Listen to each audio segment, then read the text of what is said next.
back to Lake Math. Right now we're going to do slope. I know in one of the last ones I mentioned this, but I'm going to just say it again because it's worth repeating. Slope is how fast our line is going up or down. If it's going up, it's positive. If it's going down, it's negative. If it's flat, it's 0. Straight up and down means it's undefined.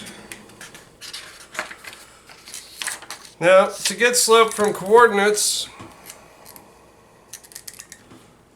just means I've got an x and a y, a point. Most of the time what you're going to see in an algebra book or notes or Khan Academy or basically anything, you're going to see this delta y, delta x. It looks like a little triangle. That little triangle is delta. Or you'll see this y2 minus y1, x2 minus x1. I find that a lot of people are confused by this and this, so I don't really use that much in my class. And if this looks like Greek to you, well, it is. This is actually lowercase delta from the Greek alphabet. Turns out the Greeks did quite a bit of mathing. Turns out their stuff is all over math, so when people say math looks Greek to them, well, it probably is Greek. The way I usually explain this in my class is with this. It's pretty simple. I just do subtract the y's on top, subtract x's on bottom. That's a whole lot more clear to me and seems to be less confusing in my classroom. Alright, so slope from a coordinate, or coordinates, sorry. Remember the x is first, the y is second. So all we're going to do is subtract our y's on top and subtract our x's on bottom.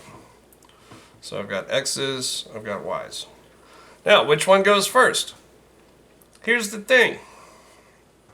Whichever point you choose to go first, as long as you keep it that way the whole way, it's fine. So in this case, these are bigger. If you don't like negative numbers, then you might choose this one. So I could do 4 minus 2, 3 minus 1. So I'm going to get 2 over 2, which is just 1. Now if you chose to do it the other way, so let's say I put this point first, you'd end up with 2 minus 4, 1 minus 3, negative 2, negative 2. These negatives cancel, you still get 1. But you've got to be careful because I have seen this mistake so many times in my classroom and it makes me sad every time I see it. Sometimes people put the wrong stuff in the wrong place, so they'll end up with the right answer but with the fraction flipped, and that's not going to get you what you want. You want your y's on top and your x's on bottom. And just be super careful to remember that those are the x's and those are the y's.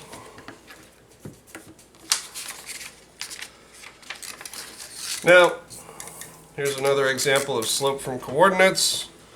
These are my x's, that's my y, x, y. These are bigger, so I'm going to do these ones first. So 30 minus 10. 6 minus 5, 20 over 1. If you divide by 1, nothing happens, so it's just 20. Now, slope from a table is actually just the same thing we've been doing. You just pick any 2 points. It doesn't actually matter what points you pick, so you could pick that one or that one or that one or that one. Anyone's fine. I'm just going to pick these 2 right here.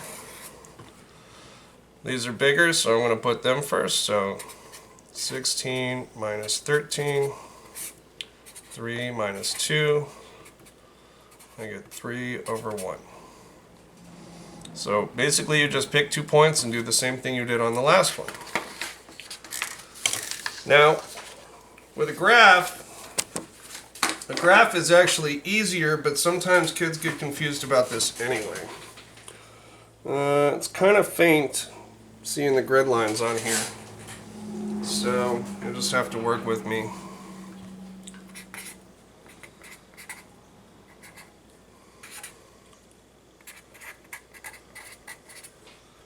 First thing we want to do is pick two spots where it's actually hitting the corners. So when you're looking at your graph, I know my grid lines are a little faint on this camera, you want the line to be passing right through those corner spots. So in this graph, it's hitting the corners right there, and right there, and right there. After you pick two corners, we're going to count. So from this spot, it went over 1, 2, 3. So on my fraction, I'm going to put a 3, and it went up 1. Now on this one, it's hitting the corners right here and right here. So I'm going to count. It went down 1, 2, 3, 4, 5, and went over 1, 2, 3. So it went down 5 over 3. Down means we need a negative sign there. And that's really all you have to do to get your slope from a graph. It's not that bad, just find the corners and count.